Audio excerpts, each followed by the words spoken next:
Welcome to Democracy Now!, democracynow.org, The War and Peace Report. I'm Amy Goodman. A federal appeals court has ruled the National Security Agency's bulk collection of millions of Americans' phone records illegal.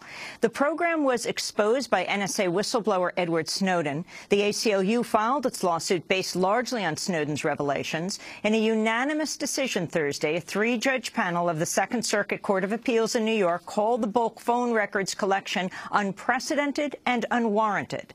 The ruling comes as Congress faces a June 1st deadline to renew the part of the Patriot Act that authorizes the NSA's bulk data surveillance. Another measure, the USA Freedom Act, would reform some of the NSA's programs. We'll have more on the story after headlines. The Justice Department has confirmed it'll investigate the Baltimore Police Department for a potential pattern of unconstitutional policing in the wake of the death of Freddie Gray. The move comes one day after a request for such a probe from Baltimore Mayor Stephanie Rawlings Blake. 6 officers were indicted for Gray's death on Friday. Federal investigators are already looking into whether Gray's civil rights were violated. Attorney General Loretta Lynch said the federal government has a responsibility to look into potential abuses. When there are allegations of wrongdoing made against individual officers and police departments, the Department of Justice has a responsibility to examine the evidence and, if necessary, to help them implement change. Justice Department reviews of other police forces nationwide have led to consent decrees that mandate change. The footwear giant Nike has announced it will create 10,000 jobs in the United States if the controversial Trans-Pacific Partnership Trade Deal, or TPP, is approved.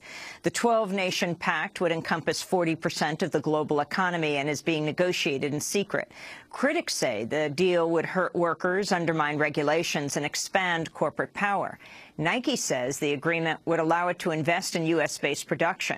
The announcement coincides with President Obama's visit today to Nike headquarters in Oregon. Dozens of protesters rallied against the TPP at a fundraiser attended by Obama Thursday in Portland, Oregon. In a statement, the group Public Citizen said, quote, as Obama tries to sell a pact that many believe would lead to more U.S. jobs offshoring and lowering wages, why would he honor a firm that's grown and profited not by creating U.S. jobs, but by producing in offshore sweatshops with rock-bottom wages and terrible labor conditions, unquote. Britain's Conservative Party has won an unexpected victory in national elections, setting the stage for an overall majority in Parliament and a second term for Prime Minister David Cameron.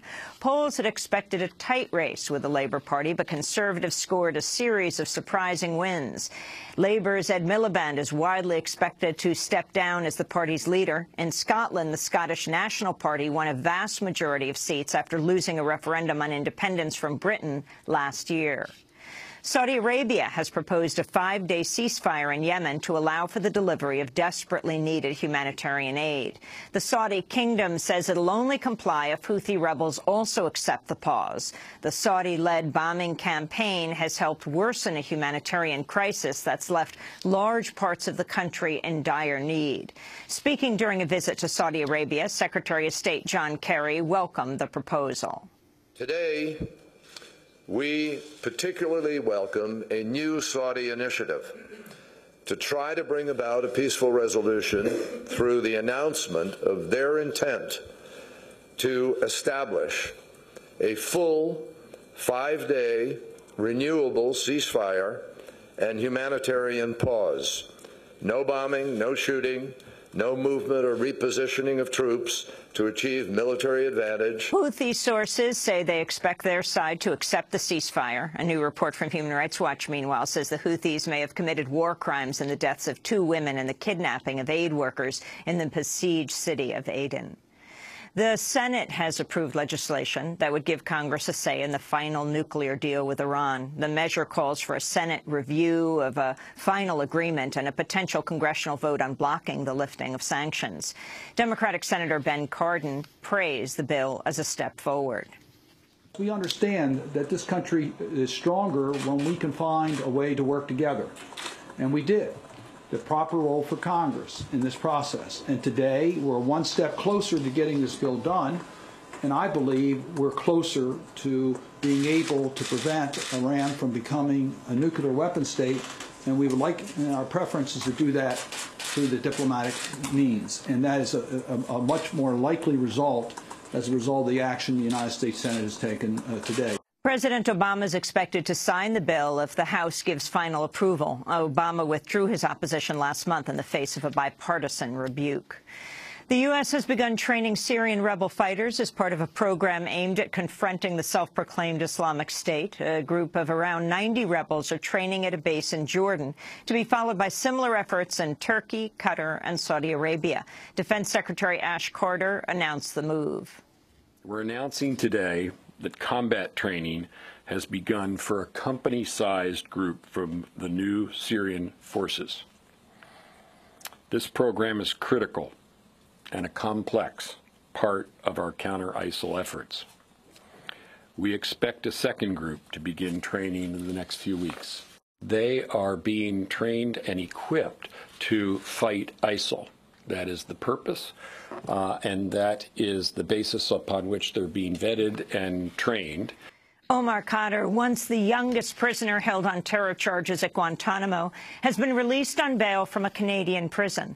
The Toronto-born Khadr was detained in 2002 by U.S. forces in Afghanistan before being transferred to Guantanamo at the age of 16. Khadr became the first person since World War II to be prosecuted in a war crimes tribunal for acts committed as a juvenile. After 8 years at Guantanamo, he confessed in 2010 to throwing a grenade that killed an American soldier. His lawyers say his statements were illegally obtained through torture and cruelty. As part of a plea deal, the United States later allowed his transfer back to Canada. On Thursday, Khadr briefly spoke with reporters after his release. I would like to thank the Canadian public for trusting me and giving me a chance. It might be sometimes, but I will prove to them that I'm more than what they thought of me, and I'll prove to them that I'm a good person. Omar, what do you want the American people to know about you? Do you have any message to the United States?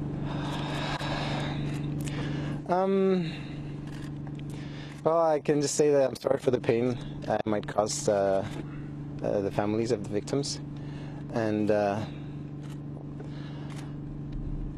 there's nothing I can do about the past, but I hope that the future I can do something about the future.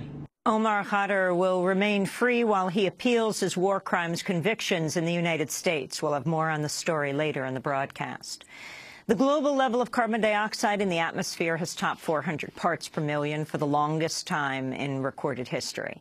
The National Oceanic and Atmospheric Administration says the grim milestone was reached on average for the entire month of March. The 400 parts per million threshold has been an important marker in UN climate change negotiations, widely recognized as a dangerous level that could drastically worsen human-caused global warming. The environmentalist group 350.org takes its name after the 350 parts per million threshold that scientists say is the maximum atmospheric concentration of carbon dioxide for a safe planet. The news comes as the Republican-controlled House Science Committee has voted to cut over $320 million in funding for the study of climate change. The money would come out of the budget for NASA's Earth science research.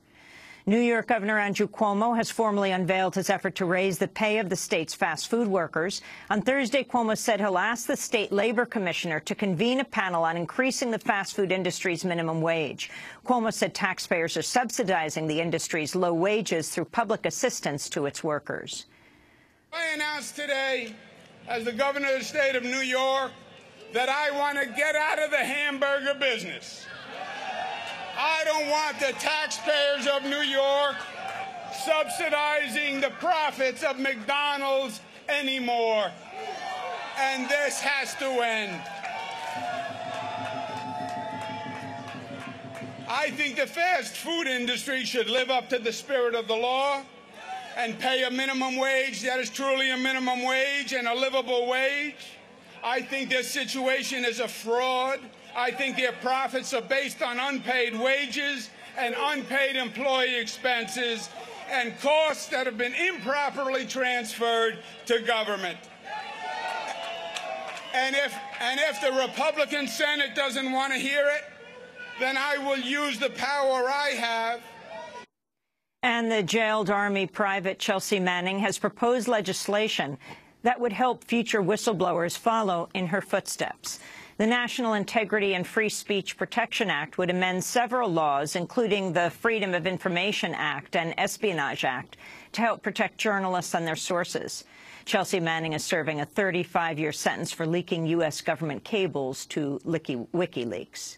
And those are some of the headlines. This is Democracy Now!, democracynow.org, The War and Peace Report. I'm Amy Goodman. And I'm Juan Gonzalez. Welcome to all of our listeners and viewers around the country and around the world.